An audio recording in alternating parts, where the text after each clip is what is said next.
Hello dear students, आज हम NCERT math series class 12th में करेंगे लेक्चर 7.10। 7.10 डेफिनेट इंटीग्रल से है। तो इसमें हम फॉर्मूले कोई ज़्यादा नहीं है, सब्स्टिट्यूशन से करना है। तो लेक्चर हमारा है 7.10।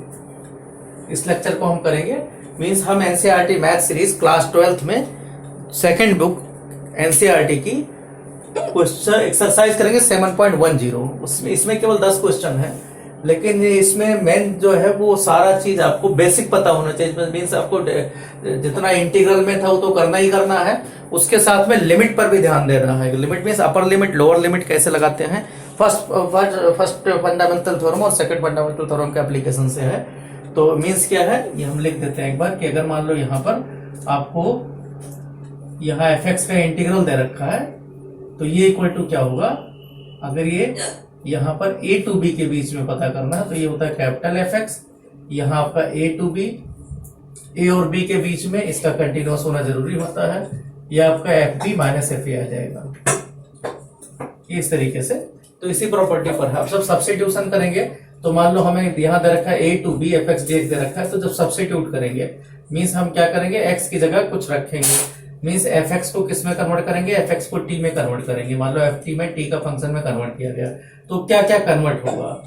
पहली चीज तो जब भी एक्स को मान लो एक्स को आपने टी में रखा, कोई जी का टी का फंक्शन रखा, तो एफ एक्स आपका एफ टी में कन्वर्ट करना है। तो क्या क्या करना है, सबसे पहले डीएक्स को कन्वर्ट करना है। डीएक्स आपका कन्वर्ट होगा डी में। साथ में जो लिमिट दे रखा है मीन्स ए एंड बी, जो ये इंटरवल दिया हुआ है ये भी कन्वर्ट होगा किसमें, आपके टी के फॉर्म में। मीन्स टी का जो भी है, ये अगर एक्स का वैल्यू दे रखा है तो यहाँ आपका टी का लिमिट आना चाहिए। मान लो टी की लिमिट हम अल्फा बीटा कर देते हैं, तो ये चीज इसके हेल्प से करना है। तो इसको बोलते हैं सब्स्टिट्यूशन। जैसे हम करते हैं क्वेश्चन नंबर 1 एक्सरसाइज 7.10 का। तो यहाँ क्या है 0 to 1 और दे रखा x divided by x square plus 1 dx। तो अब आपको क्या करना है, यहाँ जैसे पुट करोगे, put x square plus 1 is equal to t, क्योंकि हमें डायरेक्ट रखने की कोई जरूरत नहीं है, लिमिट भी बदल जाए तो ज्यादा सही रहेगा। तो यहां देखोगे 2x dx is equal to dt। इसका मतलब आपको x dx तो मिल गया, इतना तक तो हम करते आए हाफ dt। अब आपका क्या है, यहाँ लिमिट भी बदलेगा। लिमिट का मतलब है कि अगर x का वैल्यू 0 था, जो लोअर लिमिट है, ये लोअर लिमिट है अपर लिमिट है, तो t का वैल्यू क्या होना चाहिए। तो x की जगह 0 रखोगे यहाँ, तो t का वैल्यू क्या आ जाएगा 1।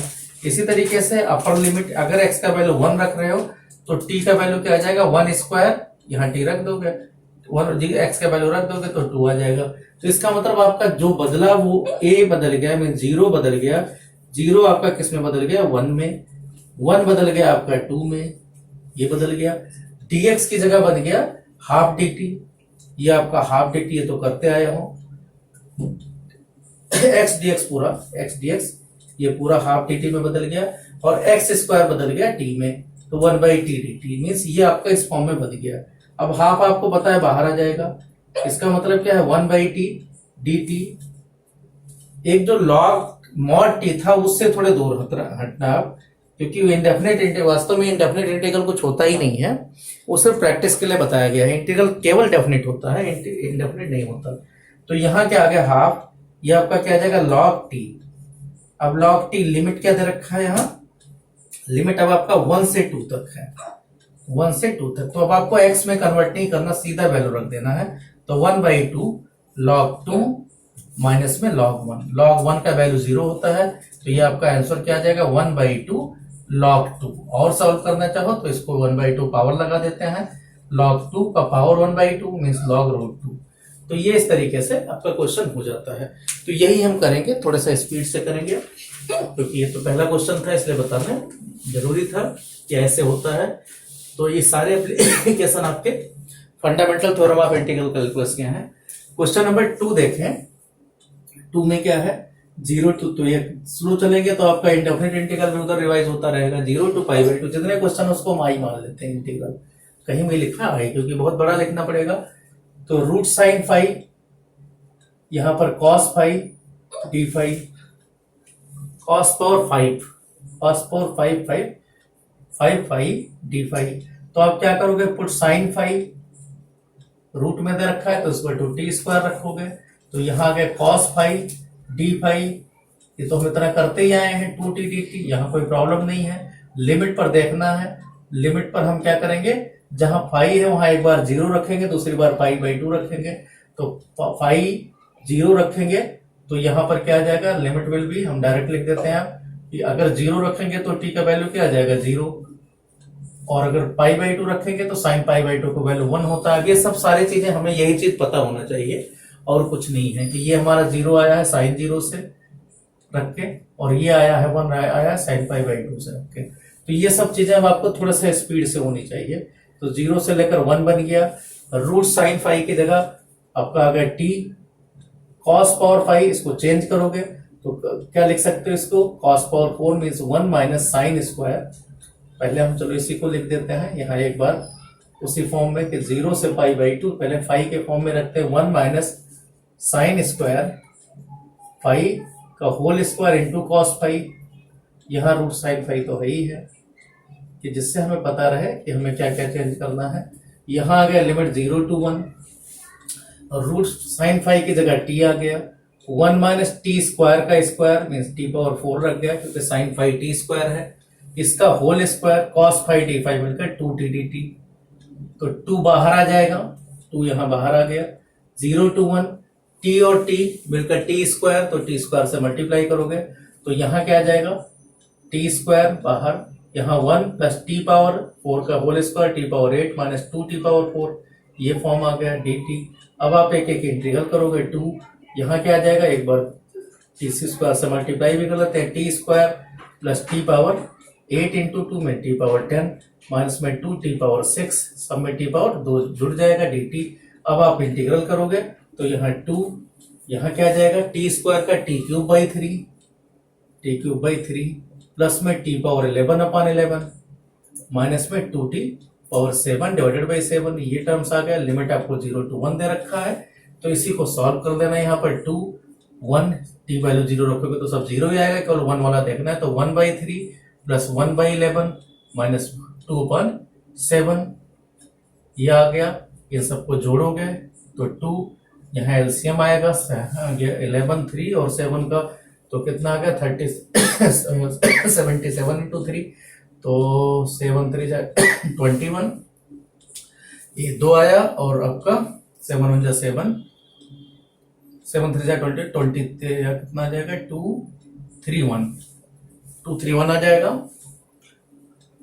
तो अब यहाँ देखते हैं, अगर मान लो इससे 3 से डिवाइड करोगे तो 77 आया, यहाँ 11 से डिवाइड करोगे 21 हो गया, माइनस में यहाँ पर 66, इन सबको जोड़ के 2 से मल्टीप्लाई कर देंगे तो यहाँ देखोगे 7 1 8 माइनस 6 2, तो 2 से मल्टीप्लाई भी करोगे 4 हो जाएगा, 7 2 9 माइनस 6 32 आया, उसका 2 से 64/231, ये आपका आंसर हो जाएगा। चेक कर लेना। तो ये आपका मेन इसमें क्या है, जो आप पहले कैलकुलेशन अगर नहीं आता, आप रेशनल इरेशनल नंबर यहाँ बार बार आएंगे, अगर वो नहीं कैलकुलेशन आता तो आपको कैलकुलेशन मजबूत करना पड़ेगा, सीधे आप 12 के क्वेश्चन नहीं कर पाओगे, जितनी मर्जी उतनी प्रैक्टिस कर लो। अगर बेसिक आपको नहीं आता तो आप वहां फंसोगे, जहां फंस रहे हो उसमें जो आपका हर्डल आ रहा है उसको आप दूर करते रहो। क्वेश्चन नंबर 3 की बात करें, क्वेश्चन नंबर 3 में 0 to 1 यहाँ sine inverse 2x/1 plus x square, ये टर्म्स है, dx क्या पुट करोगे, x की जगह tan थीटा, क्योंकि साइन 2 थीटा का फॉर्मूला होता है, यहाँ अगर रख दें x की जगह tan थीटा रखोगे तो आपका क्या आ जाएगा, dx की जगह sec स्क्वायर थीटा, ये तो हम करते हैं d थीटा, यहाँ तक तो करते आए हैं। मेन यहाँ लिमिट ही है, सिर्फ लिमिट विल बी ये देखना है, अगर t का वैल्यू x का वैल्यू यहाँ 0 रखोगे तो tan आपका थीटा क्या आ जाएगा 0 to 1 कहा गया है, x का वैल्यू अगर 1 रखा गया तो यहाँ पर क्या आ जाएगा tan थीटा 1, तो थीटा क्या आ जाएगा π/4। तो आपका लिमिट जब tan के फॉर्म में रखेगा तो ये क्या आ जाएगा 0 से लेकर π/4, ये लिमिट बन गया। यहाँ sine inverse 2 tan theta divided by 1 plus tan square theta, यहाँ क्या मिल गया dx की जगह पर sec square theta d theta, ये टर्म्स आ गया। आप सिंप्लीफाई करोगे 0 to π/4, यहाँ आपका साइन 2 थीटा आया तो साइन इनवर्स साइन में 2 थीटा बचा, और यहाँ sec square theta d theta.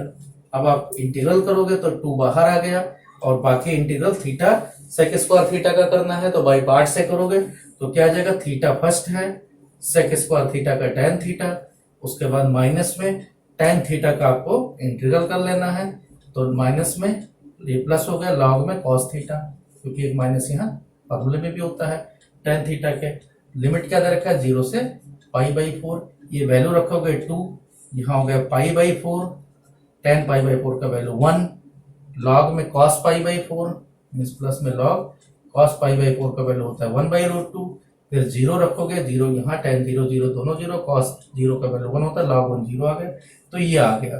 तो आपका आंसर क्या आ गया, 2 से मल्टीप्लाई करोगे तो π/2, π/4 इंटू 2 प्लस में 2 log 1/√2 का मतलब 2 पावर -1/2, तो ये आगे ले आओगे तो आंसर हो जाएगा π/2 माइनस में log 2, ये आंसर हो जाएगा। ये क्वेश्चन है, सिर्फ इसमें कैलकुलेशन, इसीलिए हम कैलकुलेशन के लिए इस एक्सरसाइज को करा रहे हैं। जितने क्वेश्चन हो पाएंगे वीडियो में उतने ठीक हैं, क्योंकि कैलकुलेशन एक बार आपको बताना पड़ेगा जिससे आपको सही से समझ में आए वैल्यू कैसे रखना है। क्वेश्चन नंबर 4 देखें तो देखा 0 to 2 x√1 + x/2 1√x+2 dx, क्या करोगे यहाँ पुट x+2 की जगह t² रखोगे, तो यहाँ क्या आ गया dx = 2t dt। लिमिट क्या आ जाएगा, लिमिट हम अब डायरेक्ट लिख रहे हैं, यहाँ पर लिमिट क्या आ जाएगा, यहाँ डायरेक्ट देखो x की जगह 0 रखोगे तो t² क्या आ गया 2, तो यह आ गया √2, और 2 रखोगे तो 4 आ गया मीन्स 2 आ गया। यहाँ x की जगह आपको क्या रखना है t, x की जगह क्या जगह t² - 2, यहाँ t² - 2, √x की जगह t और dx की जगह 2t dt। तो ये सारे टर्म्स आप रखोगे तो यहाँ क्या आ जाएगा, 2 बाहर आ जाएगा, √2, यहाँ 2 t² से मल्टीप्लाई तो t⁴ - 2t², ये इतना टर्म्स आया dt।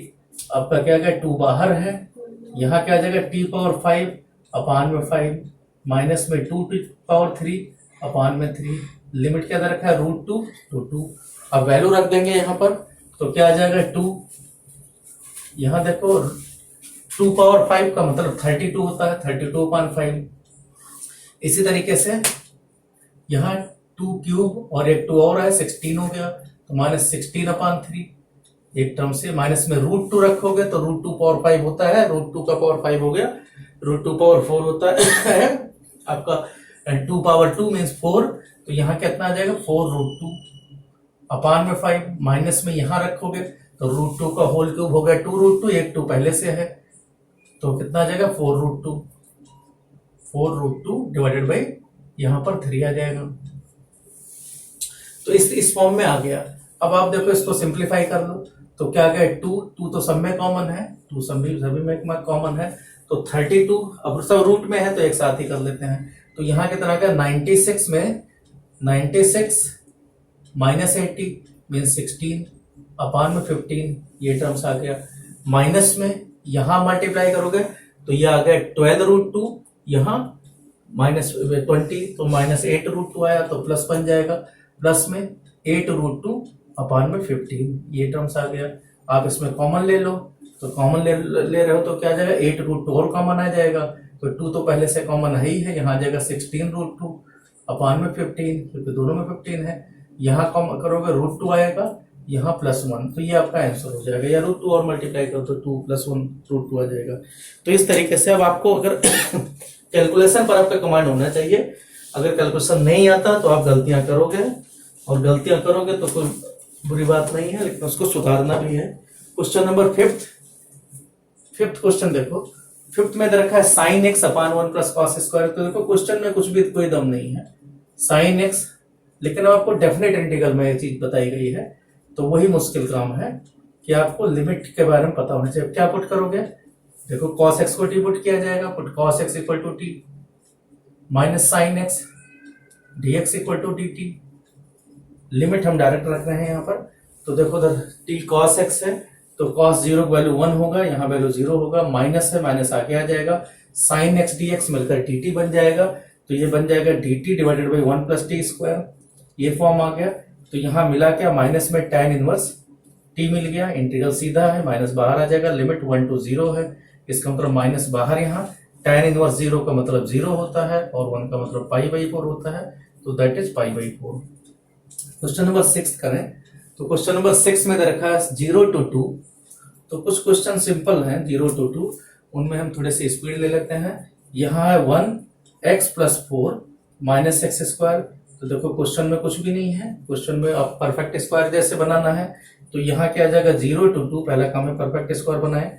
और यहाँ क्या आ जाएगा 4 माइनस में या x² कॉमन लोगे तो x² - x मीन्स x - 1/2 का होल स्क्वायर आएगा। अब क्या जोड़ना पड़ेगा, यहाँ जोड़ के देखो तो कितना 1/4 आपने घटाया है, तो 1/4 ही यहाँ जोड़ना भी पड़ेगा। तो आपका टर्म्स क्या आ जाएगा dx, तो ये आपका कन्वर्ट होकर क्या आ जाएगा 0 to 2 1/4 + 4 × 4 मीन्स 17/4। तो 17/4 माइनस में x - 1/2 का होल स्क्वायर, ये टर्म्स आ गया। आप डायरेक्ट चाहो तो यहाँ फॉर्मूला लगा सकते हो, क्या होता है 1/2a, ना पुट करना चाहो तो 1/2a मीन्स 1/2 इंटू a की जगह क्या है √17, 2 ऊपर चला जाएगा। लॉग में मॉडुलस ना लगाना चाहो तो कोई बात नहीं, मॉडुलस की जरूरत नहीं होती। यहाँ क्या जाएगा a + x मीन्स √17/4 प्लस में x - 1/2, और यहां पर क्या आएगा √17/4, 4 नहीं 2, 4 का स्क्वायर 2 माइनस में x - 1/2। अब कोई सॉल्व नहीं करना, डायरेक्ट वैल्यू रखना है, जो कुछ आया बच्चे इसी में रखना, यही लिख देते हैं। हमें क्या रखना है 0 से 2 तक रख देना है। तो आप सिंप्लीफाई करो, तो यहाँ पहले 2 रखना है, तो ये आ गया 1/√17, और यहाँ क्या जाएगा लॉग में, हम ऐसे यहाँ ब्रैकेट लगाते हैं लेकिन आप रखना वहीं पर है तो वहीं रख देते हैं। लॉग में ये वस्तु यहाँ ब्रैकेट होगा, क्योंकि आगे चल के आपको ये इस तरीके से लिमिट। तो यहाँ देखो 2 रख के देखो तो क्या आ जाएगा √17/2, √17/2 तो है ही है, 2 इधर भी कैंसिल हो जाएगा। और यहाँ क्या है x का वैल्यू रखोगे तो 2 - 1/2 मीन्स 3/2, तो प्लस में 3। यहाँ इसी तरीके से √17, 2 नीचे हम कैंसिल कर देंगे, x की जगह 2 - 1/2, तो यहां पर भी -3, ये इतना। उसके बाद माइनस में लॉग, यहां आप 0 रख देना है, तो √17 - 1 ऊपर आ जाएगा, नीचे आ जाएगा √17 + 1। ये फॉर्म आ गया ये पूरे का। अब हमें क्या करना है, इसी को सिंप्लीफाई कर देना है। मीन्स लॉग में log a minus log b क्या होता है इनका मल्टीप्लाई कर लेंगे, तो यही आपका आंसर हो गया। तो यहाँ हमने पुट नहीं किया था, सब्स्टिट्यूट डायरेक्ट किया था, क्योंकि कोई फायदा नहीं है फिर से अब लिमिट निकालते। ये क्वेश्चन बिल्कुल सीधा था। तो यहाँ क्या आ गया आंसर 1/√17, और आपका लॉग में अपान में डिवाइड हो जाएगा, तो डिवाइड होगा तो क्या आ जाएगा √17 + 3, √17 प्लस में 3 इंटू √17 + 1, ये आ गया। नीचे कितना आ जाएगा √17 - 3 इंटू √17 - 1, ये। तो यहां क्या आ गया 1/√17, और ये क्या आ जाएगा लॉग में, इनका मल्टीप्लाई करोगे तो √17 कितना हो गया 17, और 3 इंटू 1 20 हो गया, और प्लस में 3 √17 + 1 मीन्स प्लस में 4 √17। यहाँ इसी तरीके से यह कितना आ गया 17, और ये 3 20, यहाँ माइनस में 4 √17। अब 4 कॉमन ले सकते हो, तो आंसर क्या आ जाएगा 1/√17 लॉग में, यहाँ हो जाएगा 5 + √17 अपान में 5 - √17। और सिंप्लीफाई करें क्योंकि नीचे लिखा नहीं जाता है रोड में, तो 1/√17 यहाँ लॉग में और सॉल्व करेंगे तो 5 + √17 से ऊपर नीचे मल्टीप्लाई कर देंगे, तो ऊपर आ जाएगा 25 प्लस में 17 होल स्क्वायर बन जाएगा, प्लस में 10 √17, नीचे कितना आ जाएगा 25 - 17, 25 - 17 8 होता है, मीन्स अभी भी 2 कॉमन ले सकते हैं। तो 1/√17 लॉग में, इसको हम 25 और 17 मिलकर होता है 25 और 15 चल 42 मीन 21 आ जाएगा, और यहाँ प्लस में 5 √17, और नीचे कितना आ जाएगा 4, तो ये आपका आंसर हो जाएगा। कुछ तो कैलकुलेशन है सिर्फ। क्वेश्चन नंबर 6 के बाद में क्वेश्चन नंबर 7 देखें। 7th क्वेश्चन दिया हुआ है 1 upon x minus 1 by 2x square और e to the power 2x dx। क्या करेंगे, यहाँ पुट करेंगे 2x इक्वल टू टी। बहुत सिंपल क्वेश्चन है। तो x dx इक्वल टू क्या आ जाएगा, हाफ dt। लिमिट हम यही डायरेक्ट रख देते हैं, ट्वाइस कर देना है। तो 1 का 2 बन जाएगा, 2 का 4 बन जाएगा। 1 अपॉन x की जगह क्या आ जाएगा, यहाँ देखो x की जगह t/2 में 2/t आ जाएगा।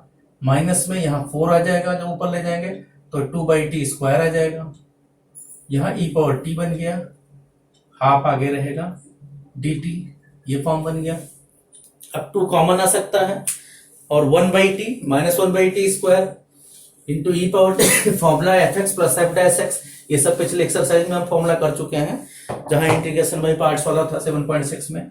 तो ये 2 बाहर आ गया, मीन्स 2 to 4, यहाँ आ गया 1/t minus 1/t square dt, ई पावर टी dt। तो यहाँ आ गया t1 ई पावर टी अपान में t, ये इसका इंटीग्रल आ गया। 2 to 4 करना है, इसका मतलब क्या आ जाएगा, e पावर 4 अपान 4 माइनस ई पावर 2 अपान 2, ये आंसर हो गया। एलसीएम इसका ई स्क्वायर ऊपर आ गया, नीचे 4 भी एलसीएम ले सकते हो। तो यहाँ ई स्क्वायर बचा, यहाँ पर -2, तो ये आंसर आ गया। तो अब इसी तरीके से क्वेश्चन नंबर 8 देखते हैं। क्वेश्चन नंबर 8 में दे रखा है कि क्वेश्चन नंबर 8 था ही, क्वेश्चन नंबर 7 रह गया है, क्वेश्चन नंबर 8 था। क्वेश्चन नंबर 7 हम कर देते हैं दोबारा। 1 अपान -1 to 1 minus 1 to 1 upon x square plus में 2x प्लस 5 प्लस 2x, तो प्लस 1 अलग कर लेते हैं, प्लस 5, तो ये भी उसी तरीके से हो गया। प्लस 4 बचेगा, फिर 5 में से निकाल दिया गया dx। तो आप देखो -1 to 1 ये सीधा है, 1 अपान नीचे x प्लस 1 का होल स्क्वायर प्लस में यहाँ पर 2 स्क्वायर। तो tan इनवर्स का बन गया फॉर्मूला। तो क्या आ गया, ये 1 अपान 8 means 1 upon 2 tan inverse x plus 1 divided by 2।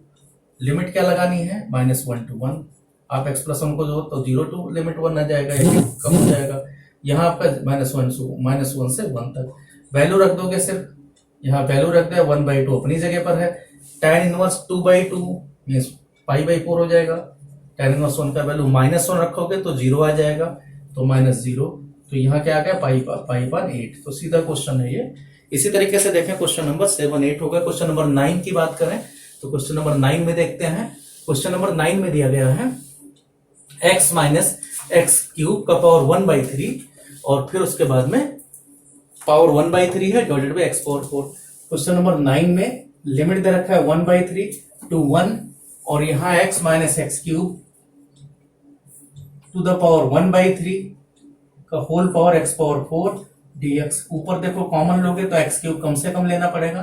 तो यहाँ हम 1/3 लिमिट ऐसे रखते हैं, यहाँ 1 x क्यूब बाहर लाके x इतना हो जाएगा 1 पान एक्स स्क्वायर माइनस 1 का power 1/3 divided by x power 4 dx। अब यहाँ अगर हम x कैंसिल करेंगे x क्यूब बन जाएगा। अब अगर आप पुट कर रहे हो, पुट 1/x स्क्वायर -1 को t क्यूब पुट करना पड़ेगा। तो यहाँ क्या आ जाएगा, -2 अपान में x cube dx equal to 3t square dt। बाकी कुछ भी नहीं है इसमें। तो dx अपान x क्यूब जो हटाना है आपको, वो यही हिस्सा हटाना है, ये वाला। तो ये इक्वल टू क्या आ गया, माइनस में 3/2 t स्क्वायर dt। बाकी कुछ भी नहीं है। तो इसको इंटीग्रल अगर आई माने लिमिट क्या आ जाएगा, यहाँ पर रखोगे तो 1/x की जगह 3 है, तो 3 स्क्वायर -1 मीन्स 8, तो 2 बन जाएगा। और 1 रखोगे तो 0 आ जाएगा।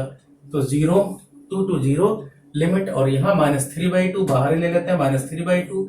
यहाँ इसकी जगह क्या आ जाएगा, ये आपका t स्क्वायर बन गया और ये हिस्सा बन गया t। तो t into T square dt, ये फॉर्म बन गया, क्योंकि ये हिस्सा इसकी जगह t है, dx की जगह t स्क्वायर -3/2 आगे ले लिया गया है।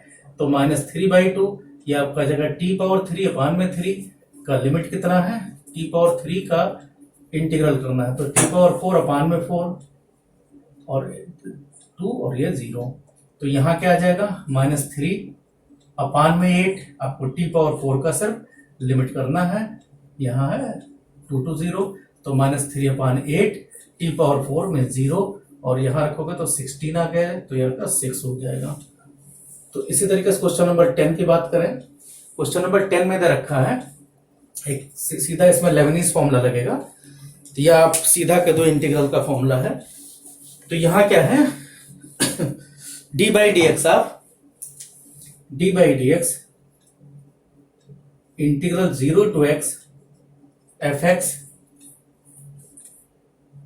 0 to x fx equal to दिया हुआ है, यहां दिया हुआ क्वेश्चन में कि if fx equal to 0 to x t sin t dt तो f डैश x क्या होगा।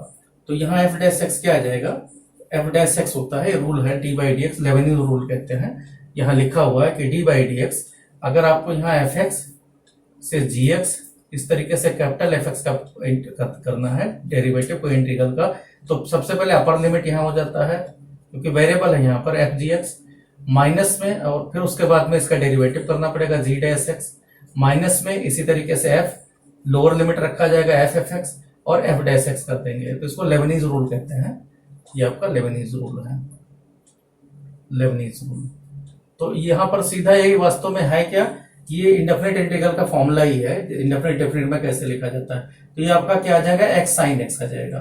तो यही पूछा गया है कि ये वैल्यू क्या होगा, तो ये आंसर होगा x साइन x होगा। तो ये बिल्कुल सिंपल है, मर्जी हो आप इसका लिमिट करके भी कर सकते हो। तो कौन सा फॉर्मूला हमने लगाया है कि x साइन x यहाँ जहां था लिख दिया गया है और उसके बाद में x का डेरिवेटिव 1 आएगा। तो यहाँ इस तरीके से आपका ये एक्सरसाइज खत्म होता है। अब हम कुछ बेसिक फॉर्मूले बताते हैं आपको। एक तो लेबनीज पर ही बात बताते हैं, मर्जी आप इसको ऐसे भी कर सकते हो। हम दूसरा तरीका बता रहे हैं कि अगर ये नहीं लगाना चाहते क्योंकि एक ही क्वेश्चन है, तो आप क्या करोगे, इसको सॉल्व कर लो। 0 to x t sin t dt, इसको आप बाई पार्ट से करोगे तो क्या आ जाएगा, यहाँ t अपनी जगह पर है, साइन टी का क्या आ जाएगा माइनस कॉस टी। यहां इसी तरीके से माइनस में फिर से इसका करोगे तो प्लस में साइन टी, ये आपका आ गया। लिमिट आपको क्या लगाना है 0 to x, तो आप क्या रखोगे x, तो ये क्या आ जाएगा माइनस में, ये वैल्यू यहां रखोगे तो माइनस में x कॉस x ये टर्म्स आया, प्लस में साइन x ये आ गया, 0 पर 0 ही आ जाएगा, ये भी 0 ये भी 0। आप क्या करेंगे, ये fx आया, मान लो fx भी पता करना, f डैश x पता कर लो, f डैश x माइनस यहाँ पर तो x cos x का क्या आ जाएगा माइनस साइन x, प्लस में x का कर ये cos x ऐसे रहेगा, cos x का यहाँ कर दिया है तो cos x ऐसे रहेगा, x का 1 आया, साइन x का करोगे तो प्लस में cos x आ गया। अब देखो cos x यहाँ आगे माइनस है, ये वाला माइनस की वजह से इससे कैंसिल हो जाएगा, माइनस भी ये माइनस माइनस प्लस हो जाएगा तो x साइन x आ जाएगा। तो ये भी तरीका है, लेकिन ये लेंदी तरीका है, इससे डायरेक्ट आपको ये रूल याद रखो तो ये जल्दी हो जाता है। चलो हम करते हैं इसके बाद वाली एक्सरसाइज में, क्योंकि बड़ी बड़ी एक्सरसाइज है लिमिट लगाने वाली, तो हम उस पर जितना हो जाता है वीडियो में उतना हम कर देते हैं। तो यहाँ देखो उधर हम करते हैं, सबसे पहले यहीं से कुछ प्रॉपर्टीज अगले आगे आएंगे डेफिनेट इंटीग्रल में, तो उनको देखो क्या करो कहते हैं। जैसे हमने इंडेफिनिट इंटीग्रल पढ़ा है, तो वास्तव में इंडेफिनिट इंटीग्रल कुछ होता नहीं है। इंडेफिनिट इंटीग्रल सिर्फ 10th में, वो भी सीबीएसई ने नाम दे दिया है इंडेफिनिट इंटीग्रल। इंडेफिनिट इसलिए क्योंकि हर एक क्वेश्चन में आपको कांस्टेंट सी कर देना है, तो ऐसा कोई चीज एग्जिस्ट ही नहीं करता है, ये नॉट एग्जिस्ट है, ये एग्जिस्ट ही नहीं करता क्योंकि वास्तव में होता क्या है, ये सिर्फ फॉर्मूले के लिए है, फॉर सेक ऑफ, ठीक है, प्रैक्टिस ऑफ फॉर्मूले, प्रैक्टिस ऑफ फॉर्मूले के लिए बनाया गया है, बाकी इसका कोई रूल नहीं है। ठीक है, वास्तव में जिसको आप इंडेफिनिट इंटीग्रल कहते हो वास्तव में है क्या, जिसको आप एफ एक्स डी एक्स कहते हो वो वास्तव में है क्या, वो वास्तव में 0 to x F x d x है। इसीलिए यहाँ जो है तो आप ध्यान रखना कि इंडेफिनिट इंटीग्रल जिसको हम कह रहे हैं इंडेफिनिट इंटीग्रल, उसका जो कन्वर्जन होगा इंटीग्रल, ये कन्वर्टेड इनटू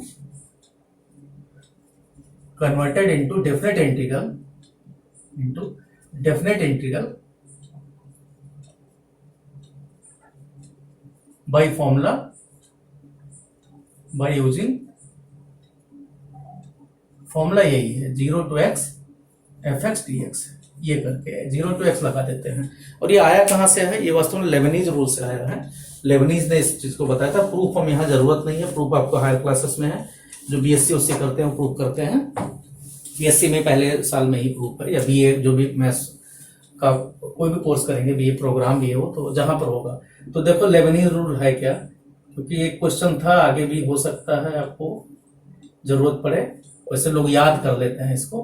तो ये क्या करता है कि अगर मान लो डी बाई डी एक्स कोई इंटीग्रल में मीन्स इंटीग्रल आपको, और यहाँ पर वेरिएबल हो, मान लो ये आपको एफ एक्स से जी एक्स दिया हुआ है, यहाँ कैपिटल एफ एक्स लिख देते हैं अलग करने के लिए। तो ये क्या करेगा, ये आपको पहले लिख देना है सीधा upper limit F G x, फिर जी डैश एक्स जैसे चेन रूल चलता था, माइनस में यहाँ पर एफ एक्स लोअर लिमिट, और उसके बाद में एफ डैश एक्स।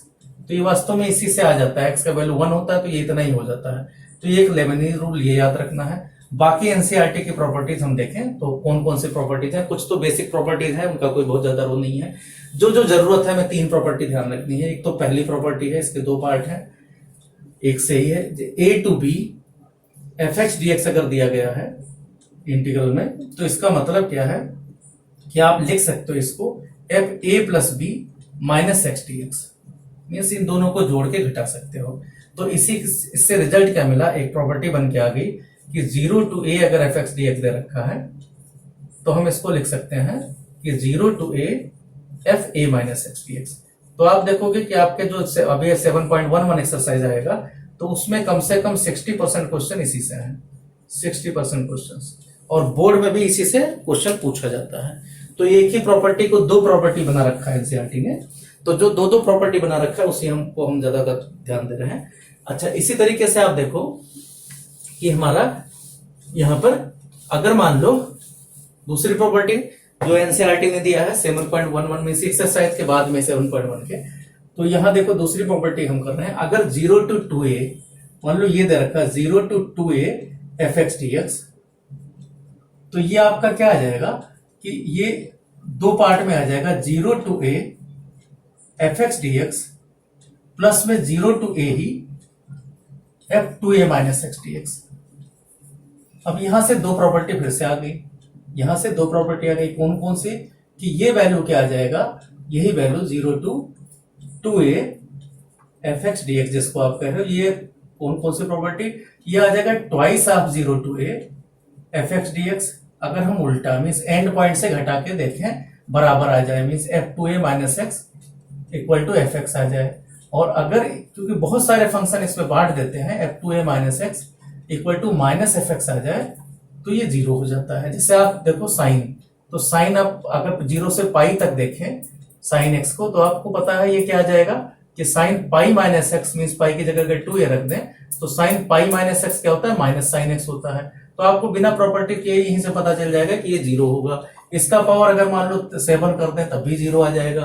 तो ये डायरेक्ट क्वेश्चन हो जाते हैं। इसी तरीके से अगर इवन है, मान लो इस तरीके से है, उल्टा करके बराबर है, तो ये ट्वाइस हो जाता है, मीन 2 बार आपको इंटीग्रल नहीं करना पड़ता। तो इसलिए ये प्रॉपर्टी बहुत ज्यादा इंपॉर्टेंट है। इसके बाद में करते हैं एक प्रॉपर्टी और, प्रॉपर्टी इन्हीं 3-4 प्रॉपर्टी पर सादा सब कुछ है। ये है प्रॉपर्टी अगर minus a to a f x d x equal to, ये पता करना है, तो ये वैल्यू क्या आता है, ये अगर ये आपका आएगा ये ट्वाइस 0 टू ए हो जाएगा, क्योंकि माइनस ए से तक चलना है, जहां इसकी लेंथ 2a थी यहां भी लेंथ ऑफ इंटरवल 2a ही है, लेंथ ऑफ इंटरवल 2a दे रखा है, इन दोनों में लेंथ ऑफ इंटरवल 2a ही है, यहाँ 2a माइनस 0, यहाँ a माइनस माइनस से 0, तो twice 0 to a f x d x हो जाता है अगर ये f minus x equal to f x हो, या जिसको इवन फंक्शन कहते हैं। ये इवन फंक्शन अगर है उसके लिए है, जैसे cos माइनस एक्स है, cos x है, और 0 हो जाएगा अगर ये ऑड होगा, means f minus x equal to minus f x. तो बहुत सारे फंक्शन इवन और ऑड में बांटे गए हैं, तो उनमें ये सब प्रॉपर्टी लगती है।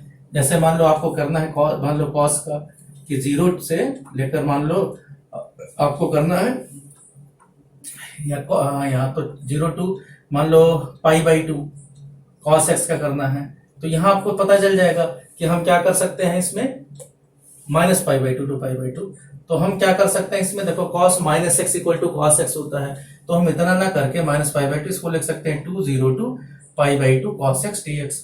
तो ये आसानी से हो जाता है, cos x का पता है, sin x होता है sin pi by 2 minus sin 0, इस तरीके से हम कर लेते हैं इंटीग्रल।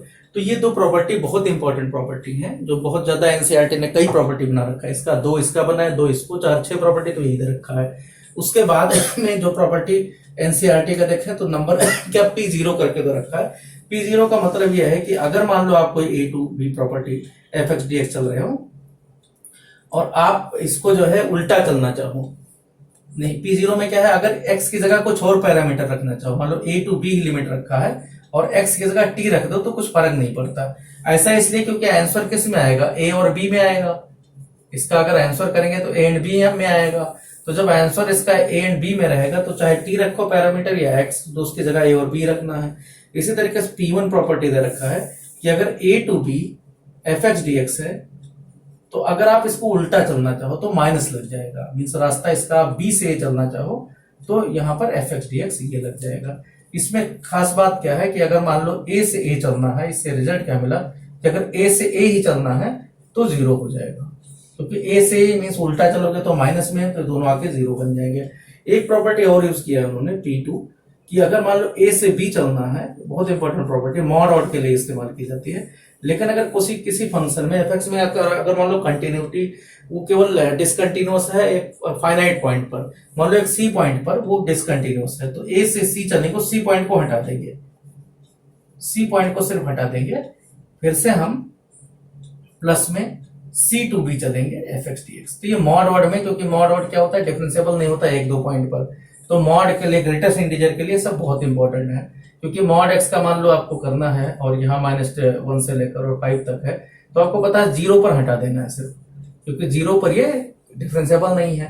तो -1 से 0 एक चल लेंगे और दूसरा चल लेंगे 0 से 5 तक, तो ये आपका एक ही पॉइंट मिला। अब एक पॉइंट पर इसका मतलब एरिया होता है, एरिया पर कुछ फर्क पड़ता नहीं है, तो इसलिए ये प्रॉपर्टी ज्यादा इंपॉर्टेंट है कि अगर a से b जाना है और c पॉइंट को ऐसा है जहां पर वो नॉट डिफाइन है या डाउटफुल है, तो डाउटफुल वाला हटा दो। तो बहुत सारे इसका जो है करके आप हायर स्टडीज में देखोगे, इसका एक चैप्टर ही बनाया गया है जिसको इम्प्रॉपर इंटीग्रल कहते हैं, क्योंकि बहुत से इंटीग्रल हमें पता नहीं है, लाखों करोड़ों इंटीग्रल हमें पता नहीं है। तो इंटीग्रल ना पता होने की दशा में ये हम बता देते हैं कि इनका कुछ ना कुछ आंसर आएगा। तो अब देखते हैं एक्सरसाइज 7.1 से क्वेश्चन, क्योंकि ये सब तो आपका हो गया। अब हम एक एक एप्लीकेशन देखते हैं इन फॉर्मूलों की, जिससे आपको थोड़ा सा आइडिया मिल जाए कि कौन सा फॉर्मूला कहां लगना है। तो सबसे पहले यहाँ जो a to b वाले हैं उन पर देखते हैं। जैसे पहला क्वेश्चन दे रखा है sin पावर nx, मान लो इस तरीके से इंटीग्रल है, ये इंटीग्रल दिया हुआ है क्वेश्चन नंबर 1, या ऐसे हम जनरल ले रहे हैं इसके फॉर्मूले की प्रैक्टिस के लिए कि यहाँ पर बुक दे तो क्वेश्चन लिख ही लें। तो यहां हम देखते हैं 7.11 एक्सरसाइज से कुछ क्वेश्चन कर लेते हैं, क्योंकि जिससे हमें आसानी रहे। सबसे पहले दे रखा है cos स्क्वायर x, तो cos स्क्वायर x एक्सरसाइज 7.1, अभी हम अगले वीडियो में इसको करेंगे, लेकिन अभी टाइम है हमारे पास। तो यहाँ है cos स्क्वायर x और लिमिट दे रखा है 0 से π/2। अब यहाँ देखो सर cos स्क्वायर x, अब ये प्रॉपर्टी लगाए अगर 0 से a वाली, 0 से a fx dx वाली, तो यहाँ देखो क्या मिलेगा, जहां a plus b minus x वाला था, तो प्रॉपर्टी कौन सी हम ये लगा रहे हैं, 0 से a fx dx equal to 0 to a f a minus x dx, तो ये लगा रहे हैं प्रॉपर्टी। तो बाय यूजिंग प्रॉपर्टी इसको i मान लेते हैं, लेट i इक्वल टू, तो by property 0 to a fx dx equal to 0 to a f a minus x dx, ये प्रॉपर्टी हम लगाएं। तो यहाँ क्या आ जाएगा, i रहेगा, इधर 0 to π/2 रहेगा, cos की जगह क्या आ जाएगा, cos स्क्वायर, यहाँ π/2 माइनस एक्स हो जाएगा dx। तो ये क्या बन गया, i इक्वल टू, यहाँ होगा 0 to π/2 और cos 90 minus theta sine square x dx आ गया। अब इससे क्या है, सेकंड ये आया और फर्स्ट यहाँ पर है, तो दोनों को ऐड कर लेते हैं, adding equation 1 and 2, adding equation 1 and 2, तो 1 और 2 को हम ऐड करेंगे, तो इधर होगा 2i equal to 0 to π/2, limit वही है साइन स्क्वायर x प्लस में cos स्क्वायर x, तो ये 1 आ जाता है। तो हमारे बहुत आसानी से हो गया कि 1 का इंटीग्रल करना है, तो 1 का इंटीग्रल मीन्स क्या हो गया, 2i इक्वल टू क्या मिल गया, 1 का इंटीग्रल x होगा, तो x लिमिट किसमें, π/2 से लेकर 0 तक, तो 2i इक्वल टू π/2, तो i इक्वल टू आ गया π/4। तो ज्यादातर क्वेश्चन में जहां ये दे रखा है इसका हाफ आ जाता है। क्वेश्चन नंबर 2 हम करें इस एक्सरसाइज का, तो देखो क्वेश्चन नंबर 2 कैसे करेंगे। तो एक छोटे मोटे क्वेश्चन है, इसको हम और मेथड से भी कर सकते थे, आपको पता है ये 1 + cos 2x से भी किया जा सकता था, हम करते आए हैं। तो उससे भी आंसर वही आएगा, आंसर में फर्क नहीं आएगा। अब जो प्रॉब्लम आ रही थी पहले आपके इंडेफिनिट इंटीग्रल में, उस तरीके से यहाँ प्रॉब्लम नहीं आएगी। क्वेश्चन नंबर 2 में देखें तो क्वेश्चन नंबर 2 में है 0 to π/2, क्योंकि जितना इधर हो जाता है हमारा फिर अगला सही रहेगा। Root sine x upon root sine x, root में sine x divided by root sine x root cos x dx। Question को देखते ही पता है आंसर इसका कितना आएगा, π/4, क्योंकि जहां प्रॉपर्टी लगेगी तो let i equal to this, एक इक्वेशन ये मिल गया, ठीक है। By using